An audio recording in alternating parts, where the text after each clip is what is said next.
tuk chuak nuam ule vein nun kong roi tua tan lali suat te khin thu te som le pathum na kan zir ho le don anga birambo te khin thu ti ani don ani pathian thu kan zir tu rahi changli thu lai ni maya thui de uleka ti hianin ka han chiaranga uluk takin nin lo ngai khale don nia heng mi te zinga pakhat po hi musit lo turin film khuro u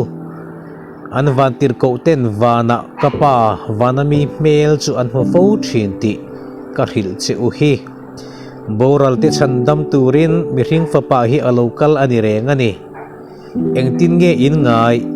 mi tu po in beram zani sela an zinga pakhat vak bo sela som kole pakwa te chu nu chia tlanga han kalin abo chu azong lowangem ni ti tak mevin ka hila che u amule lau chuan som kole pakwa vak bo lo te chunga ai chuan achunga alom zo kang chutiang bakin heng mi te zinga pakhat boral po hi in pa vanami du zong anilove atiani aro puile mai lalpan athu malsom se amen lali so thu soi hi apoimo kher mai mi te zinga pakhat lek po hi musit lo turin film khurro u ti in a han zirtira helaya mi te ti hi Greek Bible lama chuan mikron anti a heta mi te ti hi pate emo palian lo soina anilova isu zui tu mi chak lo te asoina ni lali su dua lali su mamo ve in thia chak lo tak chungpo a zui ve trang tu te chu van tir ko ten an veng thina englai pu in an ai o in vanalal pa an pu sakreng theani ati nani a ti chuan ama lali songe po vanata he khovela local ani a aron kalchan po boral te zonga chandam turin ti ani hialani chua thu soi ti fia tur chuanin berambo te khin thuaron soita ani he te khin thua hian athu soi ngai thatu te ne na chuanin zo na mangin a han zo ta engtin nge in ngai a han tia an ngai dan a han zo te te a mi tu po in beram zani sela pakhat vak bo sela somkua pakua chu nu chi in tlanga te kalin abo chu azong lawangem ni a han tia ni zo na mangin engei ngai dan le a han tia ni soizom zelin dik takin ga hila che u amu le lau chuan vak bo velo somkua pakua chunga ain abo pakhat chunga khanin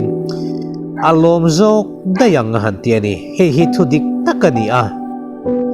ate khin thu soi chan ti fia tua tan ti hian a soi chun zom ngalani chutiang bakin heng mi te zinga pakhat boral po hi in pa vanami du zong anilove atiani he thu a hian lali suan paril ru ro pui tak mai aron tar lang chuak thle maya ring tu pakhat lek po chandam lova an boral pa in aphal ozong lo mai a han ti ni chu avan ro pui em athlamun thla ka ni tiru chu chu mangai na atanga lo chuak ani pa thinlunga chuan mi chak lo le rin na konga lano pangdeu te hianin munan lu azaw em thina anga isakin apmangai ani ti po atongka tangte athil ti atangte alang fi thina ni ven a hian ke di ring tu te po hian lali su zara mi chak lo te vein rin na konga lano pangzok te kan vein kan ngai sak turani ti hi he te khin thu atanga kan zir chu tu ro pui tak poimo boxi alo di theita a Christian nena kan ruai kir thei chuanin kan nun hi athon don lovani ti hi kan hriata poimo in ka hria chanchin thalu ka jik bung som panga chang saria chuan he te khin thu ang deuh chi hi kan mu a mi fel sual sim tur nei to chuang lo som kwa le pakua ti ai chuanin misual sim pakhat lek chunga vanami te an lom zok ani achan chu bozon na hilali shuat na van lam mission ani a van mi te lom na ber po bozon hu hiani ti kha chiang takin kan mu ani chu thu chu dial mu dia kha na han hriat khanin anu na khoi em maya theito paronga bola theito ba chu chung po khanin mi zong ne na adu ang tha lin ronga bol sak kim theilo ti ria a chanem ngai taka ronga bol mek lain then khat khrem hun lama an liam reng bok sia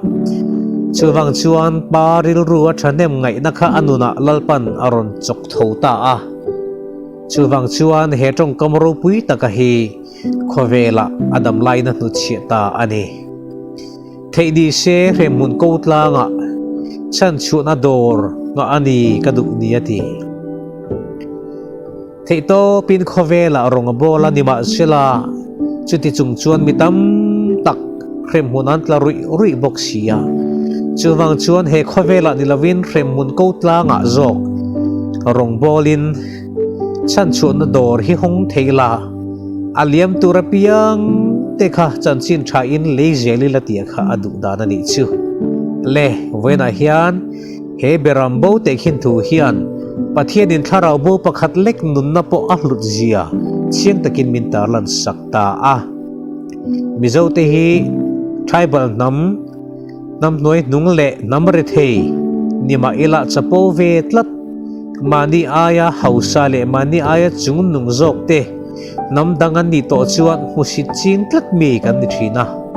hei hi kan zia thalo deuh mai mizo te om thin chapo na khani a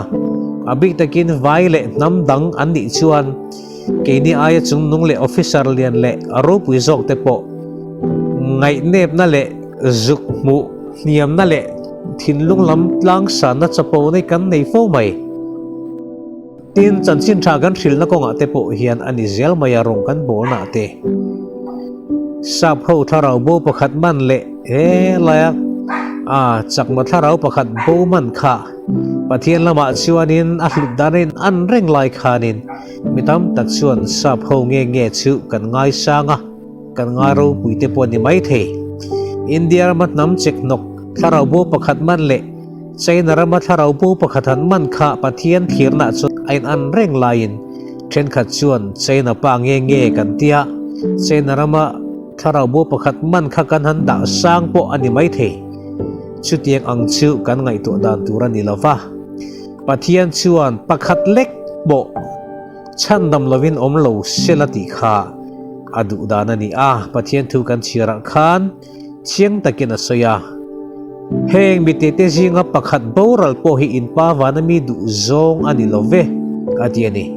mire thei ber le mi chan cheber le misual berpo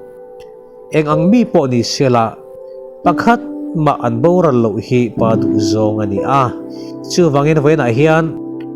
bo ini chuan afapa I su manga ron zong tu chelal pa ne na hian ikir le angai ti hi kaseidu a Krista zon chua isu tok to tak tu ini ero chuan isu na bo te zon na mi ring man na chandam na thoril na hi I tho nge angai bokang he berambo te khin thu hian kharau bo pathian ngaya hlut ziale chumi tura azon na thorim hi mi ring te na ni zia chin takin kan hu ani lalpan kan zirlai te kan zatan malsom ro se amen itong trayang lalpa nang chu bo te zonga van ramata khovela lo kalini a lalpa wena hian izon chua ke ni zo fa te hian